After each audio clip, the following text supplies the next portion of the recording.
Hello, everybody, and welcome to the Realm of Vasten, Soothing Philly. Joining me, or I'm joining you, I guess either way. How's it going? Well, one of the two. A mix of both, I like to think. Life is good. Fix, how the devil are you, sir? I am good. So we have become friends. I became aware of your stream. Do you remember who it was that raided your stream? Oh. Yes, it was Wrecked. I like to get wrecked. It was Wrecked. Okay, perfect. Yeah. So, and Wrecked and I have known each other for a little while, and he, at the end of one of his streams, he went over to stream. He was like, "Okay, I'll hang out." And then I started watching his stream. Like, this dude is great. And so we just sort of been talking, and then commenting on each other's videos and watching the whole thing. And finally, here you are. You're checking out the Realm of Vasten in a little Tory episode. This world. Yeah.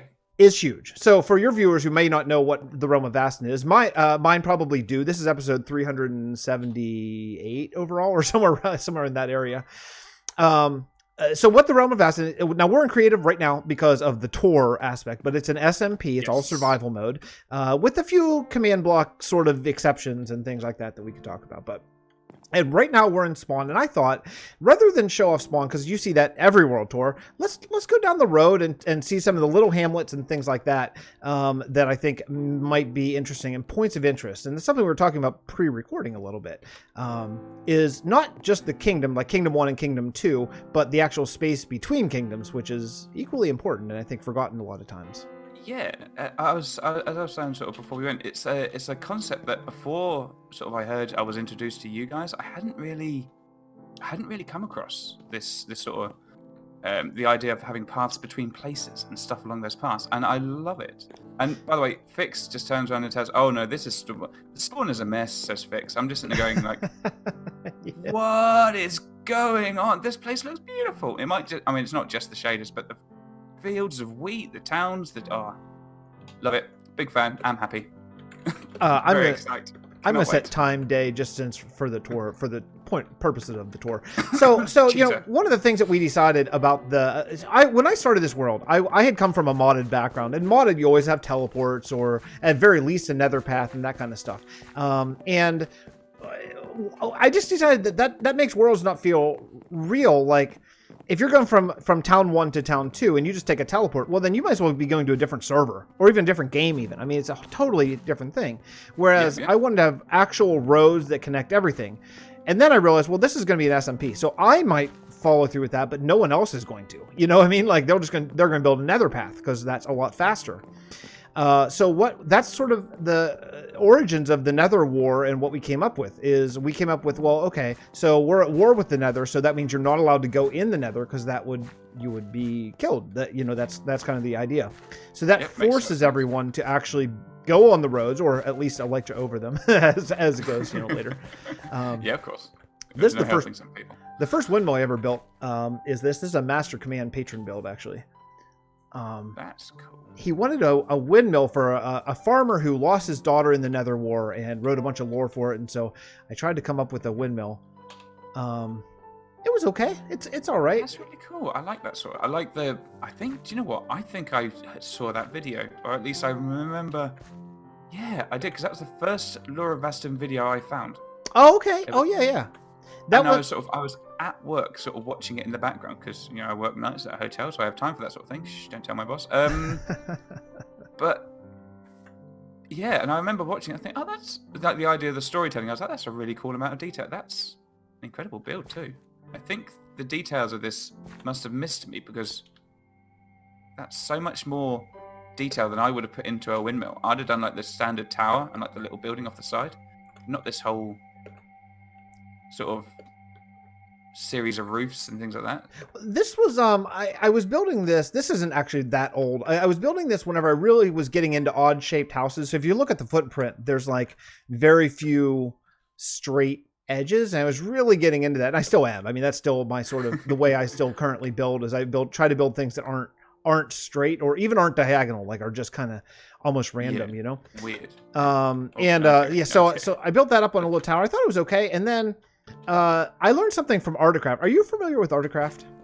I am familiar with Artocraft. Yes. Is Artocraft? That's the Lord of the Rings. Yes. Am I Yes, Good. good. It's run by a fellow named Fordnat, and he and I have been talking over the last couple of years about just different ideas and stuff. And one of the things that they do there is they set the time, they set the season. So like everything that they do is building up to a certain day and even hour in Middle Earth.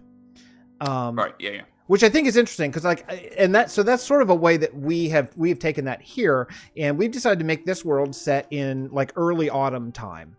And early autumn time is when you harvest. So it gives a lot of options for like partially harvested fields instead of just fields, you know? Yeah, I like this idea. Like the fields of wheat thing. Like as you come out, you're immediately hit with these rolling fields, and it looks beautiful in this texture pack that I think Jermsy Boy did this one, didn't he? Yes, this is the great Jermsy Boy's. This is kind of a runoff off of his.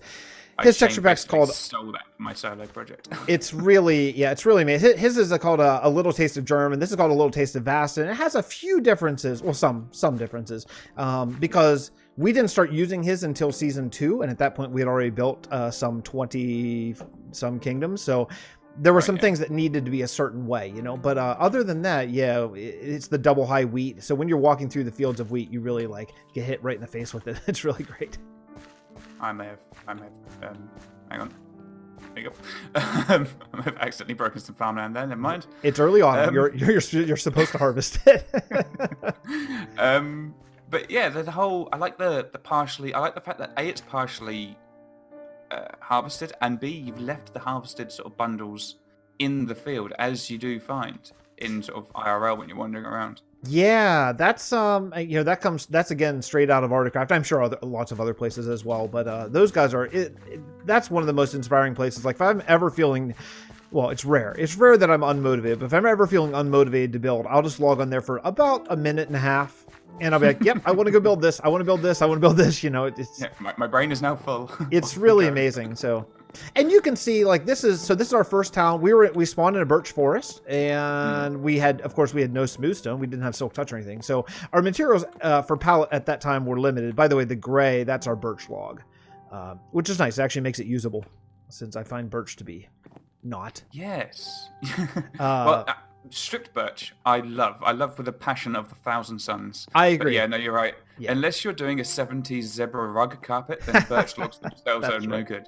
Exactly. Yeah. So I thought, well, with this, we can use this kind of thing for birch or for fir or for lots of different custom trees and stuff. So this was a little build done by Monk. This was actually the way I used to have people apply back before. Well, when I was the only content creators, I would have them build a test in their own world, and then they would come on here and recreate it. And this was his application build at the time.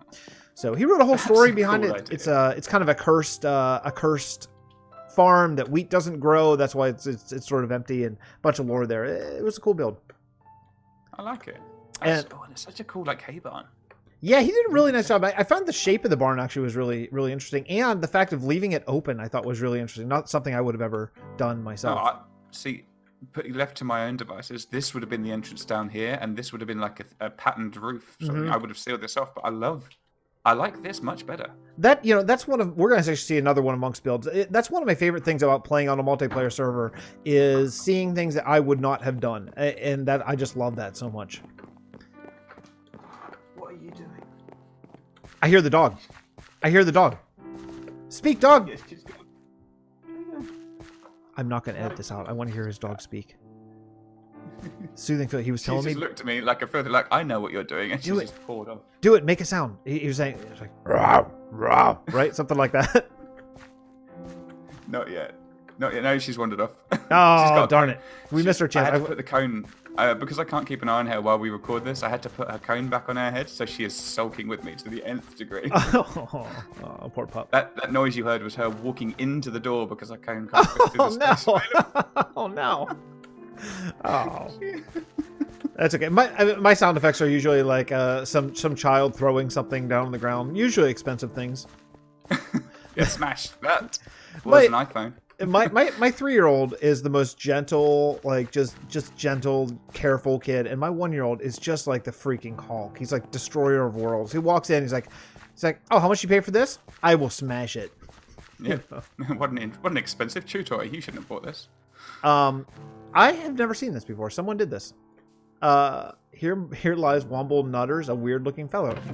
I have never seen this. I don't know who did that. Well, that's like flesh and bone, and that's an interesting grave. That was deliberately done. You know, that's super cool. I love that kind of stuff. Just along the road, and yeah, it makes me happy. Yeah. Yeah. A couple things. We're almost to the next hamlet here. So this path. So we play in extra large biomes. Do you play in extra large biomes in your world? My new solo world is extra large biomes, and I thought it was a great idea until I needed a jungle. Oh, yes. And then I realized the nearest jungle is 12,000 blocks away. Well, and I don't have the nether yet. Ours is literally double that. Yeah, yeah. So yeah, it has its upsides and downsides. I just think for the scale of stuff that I want to build, and probably I'd say the scale of stuff for this space, and when you have biome-dependent textures for leaves and things, yes, you can't have biomes changing halfway through the city. Exactly that. That's a huge thing. And the other thing is, I don't like to see from my build, I don't like to see a different biome because I think it takes me out of it a little bit. This is nothing. There's no point sort of looking from your medieval castle out onto the ice spikes and behind that the desert. Exactly. So if you're playing an extra large and you plop something down the middle, well, no matter how far your render set, you're not seeing the next biome over. No, exactly. So this is a hamlet, and the way we've decided to do is hamlets are 1 to 10, villages are 10 to 100, towns are 100 to 1,000, and cities have to have more than 1,000 people. And we count people as like beds, essentially. I was going to say you count beds and think like this house might have 2 people standing in it. So exactly. Okay. So the lore here was there was a family that was just hauling wares from Treville down to Kalahol that's over there, and they broke down and they were attacked by bandits. The bandits killed the father, and an arbor druid came by, and I think you've seen a couple streams with the arbor druids in it. An arbor druid came by and saved them, and ended up falling in love with the daughter and lived here and took their name of LACRIS. So they decided, well, we broke down here, let's just live here and start up a little place. So they started up a tiny little potato farm here, right on this, in the with some ruins from the Second Age over there. Right. From the we talked, I think that's going to be from the Nether War, and that actually there's a whole bunch of lore behind it, but I didn't even see that. I wandered past here like, oh, that's a cool thing. Oh, they've got a tower over there. Oh, they've got a building over there. And I didn't even look to the right. And oh my god.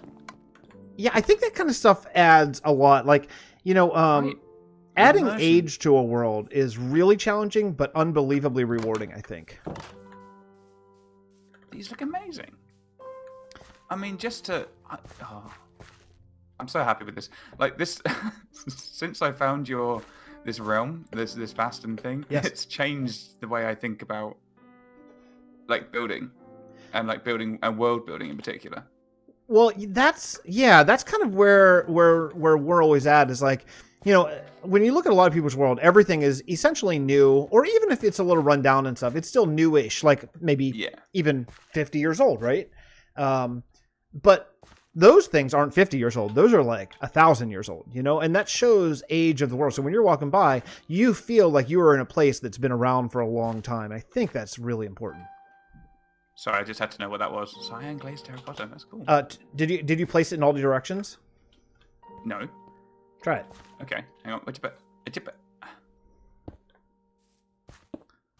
Oh, that's so cool. Yeah, all the glazed terracottas are like that.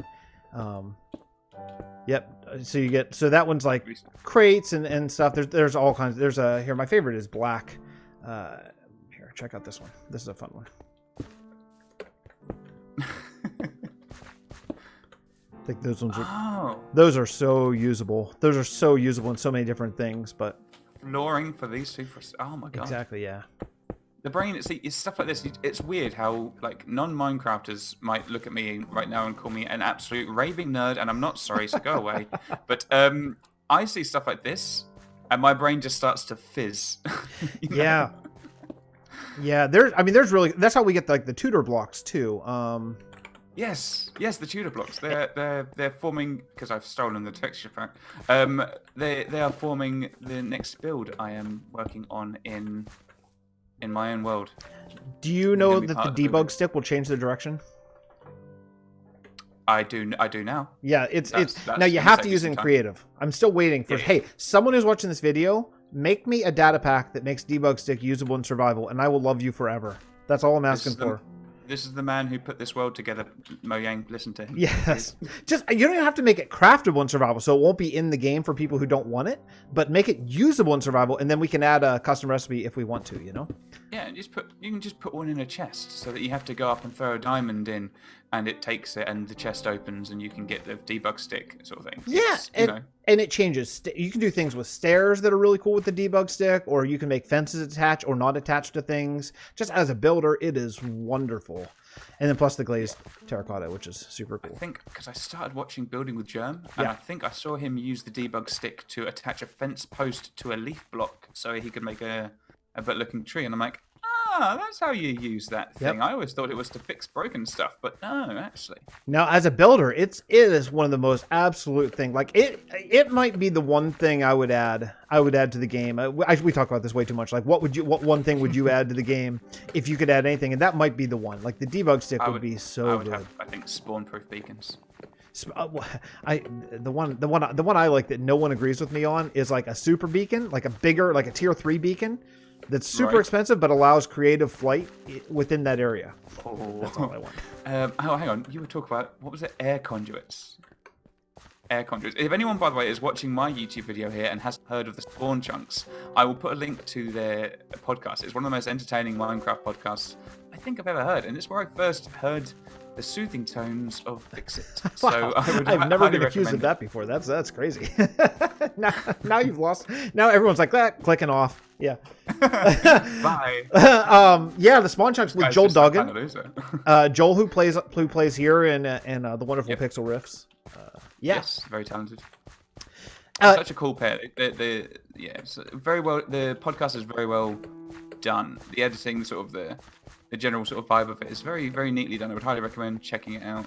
It is, and what else is amazing about those guys is like they're so freaking professional. Like when I get done listening to a podcast, I'm like, wow, those dudes are amazing. And then I'll be like talking to Joel in games, like, oh hey Joel, just like my friend Joel, like not this amazingly professional, really good podcaster Joel. It's like two different people, you know.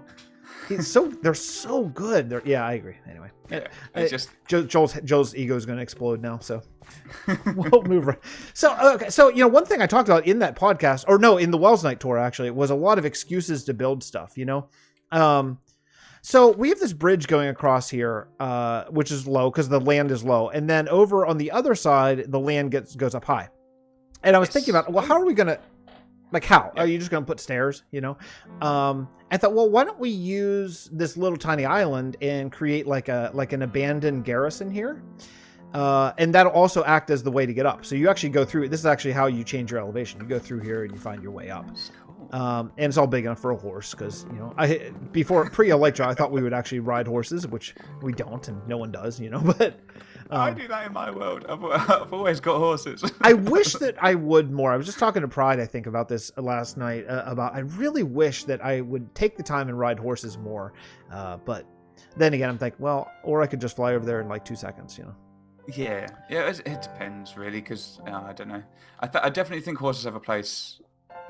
They've got a place in my heart. That's for sure. I love it, and it makes the world feel better. But at the same point, I also have no patience in life too. So.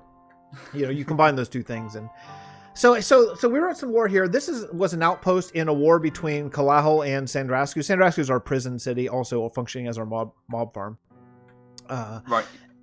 And so they had a war, and this was a big outpost here, and it was abandoned. And then it was so important in that war that the people of Kalahal, which is just right over there, decided to refit it and reintroduce it back into circulation for the war. So rangers actually hole up here, and that's we have a whole bunch of lore about rangers and stuff here. But I thought it was kind of a fun. Are we talking rangers like the rangers that spring to mind when you think of Lord of the Ring rangers? Or? Yeah, a little bit like that. We wrote some lore about how rangers are under contract from kingdoms, and basically they're kind of like the police, like the Old West Rangers of the 1850s. Yeah. So like King Danao will pay rangers a price, and then they can escort people on the roads to keep them safe from bandits, or escort money and that kind of stuff, or protect political people or whatever, that kind of stuff. So they're kind of like a sheriff, cops, police sort of situation.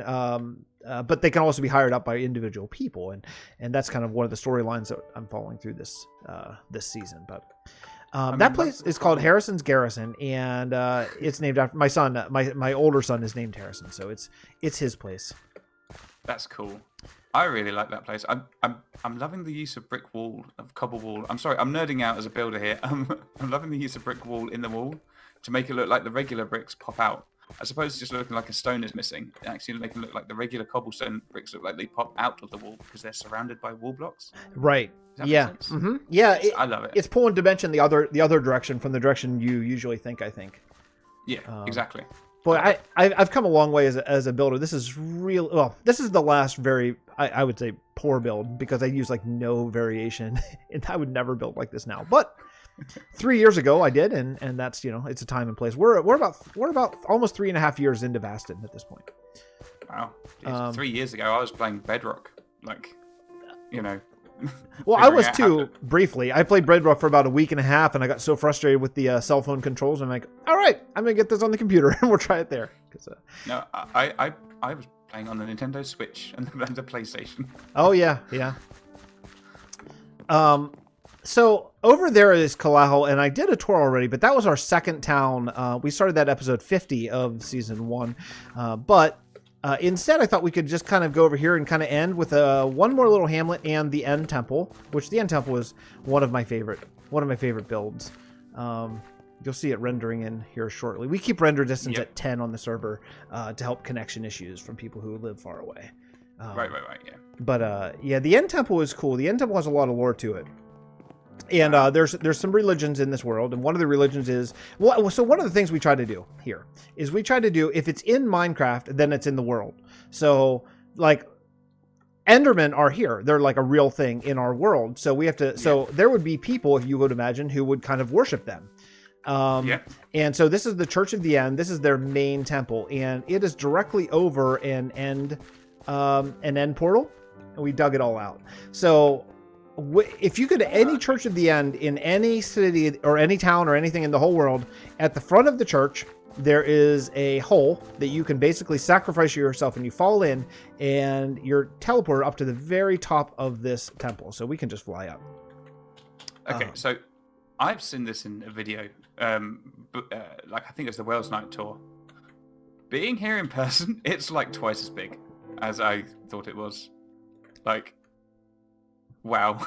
It's a lot. It actually goes to build height. It goes within half a block of build height. It's so big. Like, what? This was a real pain to build. This was really challenging. I'll bet. In survival? Wow. Yeah, I mean, the hardest part wasn't laying the blocks. The hardest part of it was making it symmetrical. Actually, it was a lot of like I have like hundreds of thousands of screenshots.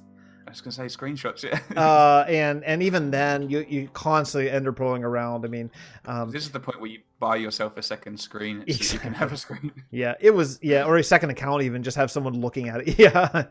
But yeah, this was hard. So if you go to any church, then you get teleported into one of these 4 pillars, and then you would come here, and you would just take the leap, and this will send you directly to the end. Oh, gee, whoa. Vertigo much? Jesus. Whoa. Did you stop yourself there? That's amazing. Please, everybody, can we just see where I stopped myself? That is one of the greatest things I've ever seen in this game ever. I will never accomplish that again in my entire life. Wow. If you're watching this video home, clap right now, just wherever you are. If you're driving, drive with your knees. No, I'm just kidding. Drive with one hand, clap with the other. That was unbelievable. And also, I really hope you're not watching this video while you're driving. Yeah, I mean, I do that sometimes, but yeah, I'm sure passengers, if you're in the passenger seat, that was unbelievable. That was unbelievable. So so we are here in a fake end. This is so cool. This is so dark. What shaders have I got on? That's resource packs. Is black wool are all over. So you're surrounded by black wool with black carpet. Our black wool is an absolute void. Yes. It's completely black, isn't it? Yeah, so you can use it for all kinds of mysterious secret things and magic and stuff like that. But if you look up, we're actually just underground. Yeah, so we recreated end cities here. Actually, and then someone pranked me. There's a few live shulkers around here somewhere. I'm not sure where they teleported to most recently. Oh Jesus! Right. Yeah. That did not work. That I'm fairly confident was a prank of someone at some point. Right. Okay. Can I TP to you? Yeah. Mm-hmm. Yeah. Oh, did you go through the end? Yeah. Oh, maybe you can. TP soothing fix it. Did that work? Thank you. Yeah. Oh, Jesus. But yeah, no, I was up there and I thought it might be funny to drop to try and to try and go down, but it did not. It backfired. Anyway, sorry. As you were. No. So this was this is a big build, but no matter where you are, no matter how far away we build, like our kingdom, this world stretches about 25,000 blocks now, from end to end, and yeah, no matter where you are, basically you always have access to here just through the magic of the Church of the End, because that's one of the first things we build for repairing tools and stuff, you know. So you build a Church of the End, you put a little command block teleporter thing, and it brings you right to there. So it's a really nice survival friendly thing, and I don't mind doing the command block here thing as long as my only rule is as long as it has like a lore reason. Yes. You know. And when you're creating a lore with a world, with magic that forms part of its lore, I think there's a window there for command blocks and teleports and things like that. Yeah, I think so too. You know, we had talked about is before we even did it, we were like, well, is this the right move? Is this, you know, how's this going to feel? I was like, I just want to build the coolest thing I can. And if I could make command blocks in survival, then I would, you know, and I know we could add a recipe, but you can't use them. So it doesn't really matter. But, I mean, there's a lot like the debug stick. If I could use the debug stick in survival, then I would, but you can't. So we have a gentleman and gentlewoman's agreement on the server. If you want to use the debug stick, just go creative and use it, and then don't, because I feel like it should be, and it's not, you know. I found a shulker. Sorry, I was determined to try and find one. Oh, you found it? Yeah. There might be even more than one. I know. I was down there showing off the world at a previous world tour for someone, and I was getting pelted by shulkers all over the place. So let's continue down here. There's a little bit more. More to see here. This is a little tiny granite farm. We thought it would be kind of fun to have like just something here, sort of in the shadow of the end temple. And it turns out that just because this is the actual road that goes by, so something that if you're taking a horse, it makes the road interesting, and I think that's Where are you? Here I am. I'm here flying around. Oh, okay, cool. That's cool. So yeah, just a little granite farm, and you know, not a lot to see here, but I think makes it. Oh, I was looking at this. I couldn't figure out I thought this was like a squirrel or something, but it looks like a horse head. This has gone through the wall. Can you see that? I actually thought it was a squirrel, the way it's like facing in or something. I was like, wow, did they add squirrels to the game? No, but it's like 1.14. What? Yeah, exactly. So does this? Yeah, go ahead. So this, I've got. Are you seeing this red brick? Is that part of the thing for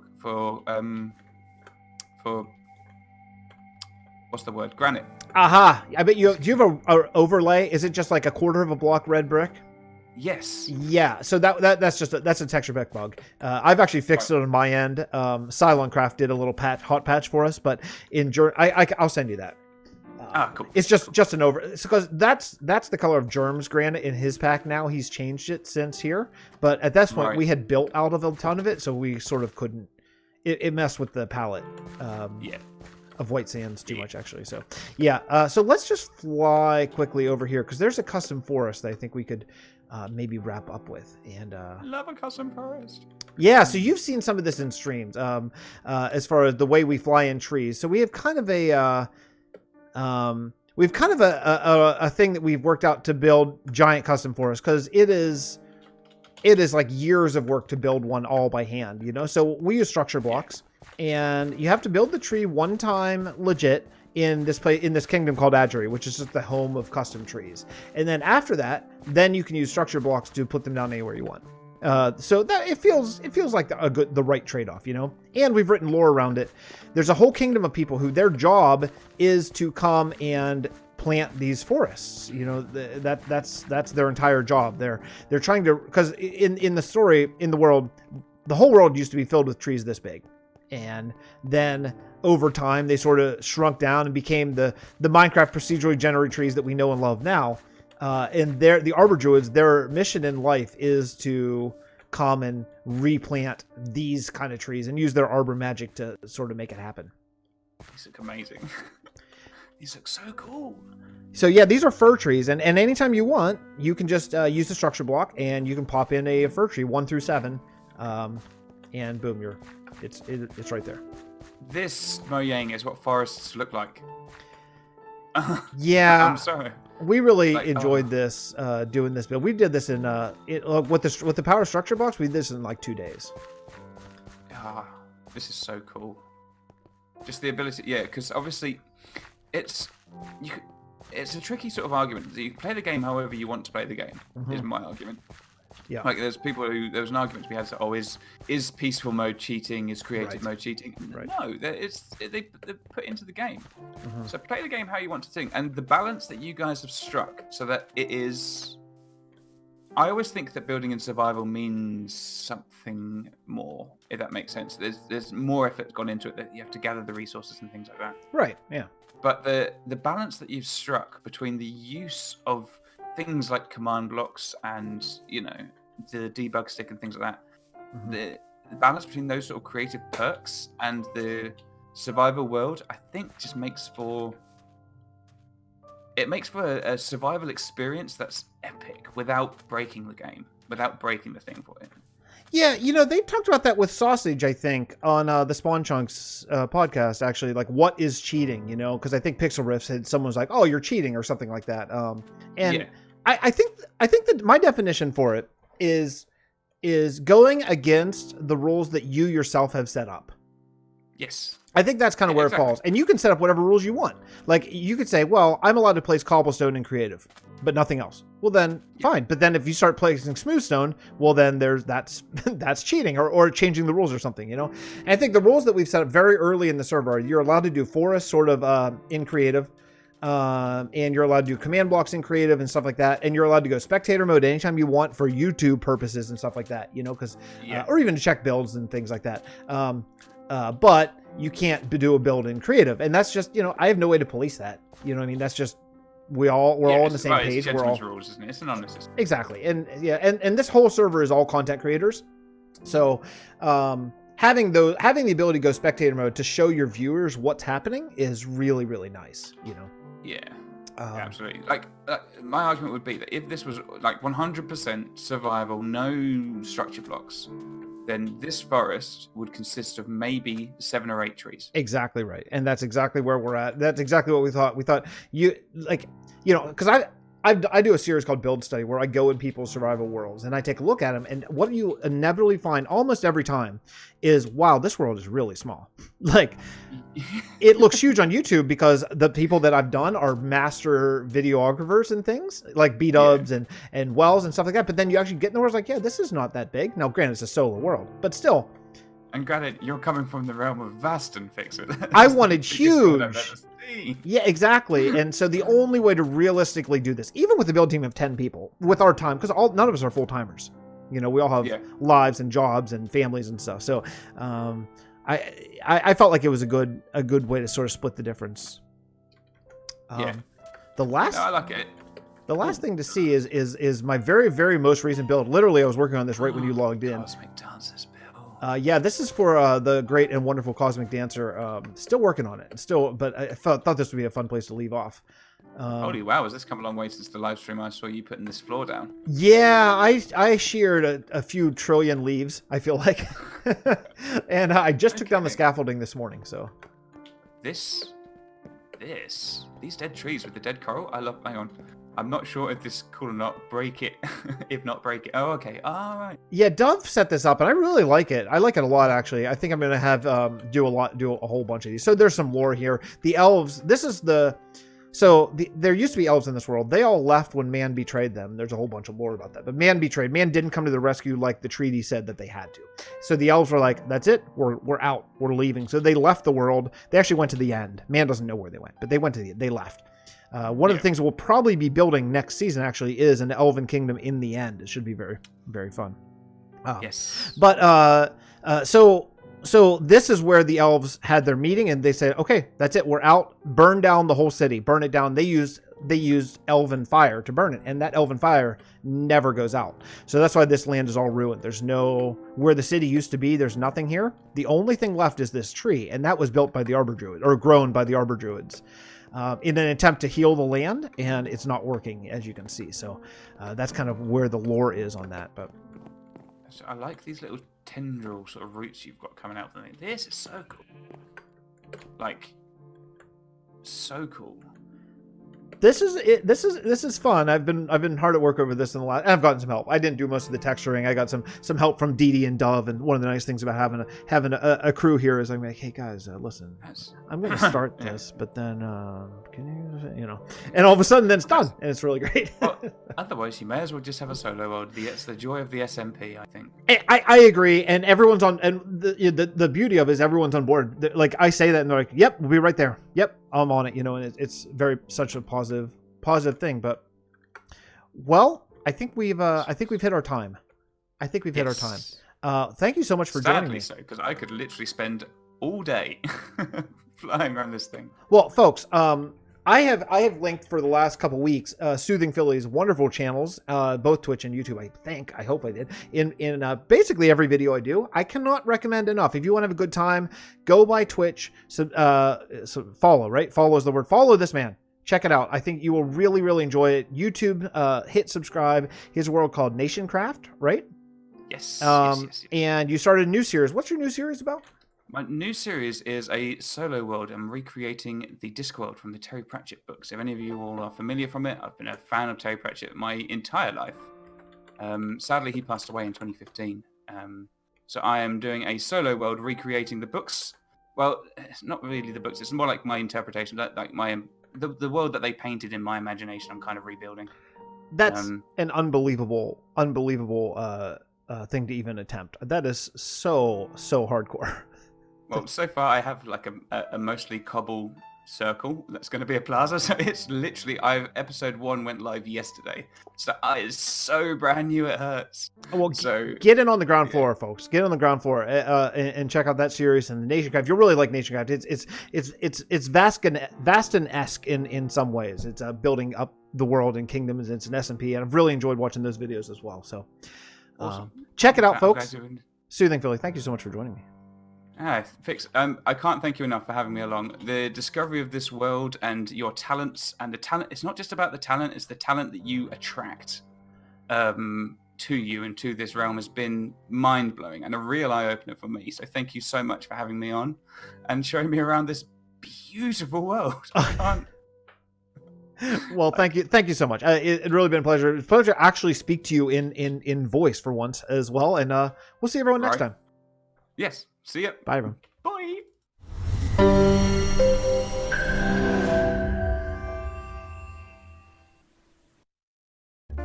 Hello, everybody, and thank you so much for checking out my tour with Soothing Philly, the great and wonderful man Soothing Philly. Check out his channel linked in the description of this video. Also, thank you to my patrons and my YouTube members. You folks up there, you make all this possible. Thank you for supporting the Realm of Vasten Dimensions, the Wizard City time-lapse, the Realm, and the Bedrock Realm. You do all that. And I cannot tell you how much I appreciate all this stuff that we can do is thanks to you. So again, my family and me, we appreciate it so much. Thanks for coming by. Thanks for spending part of your day with me and the wonderful Vasteneers. And I'll see you all next time.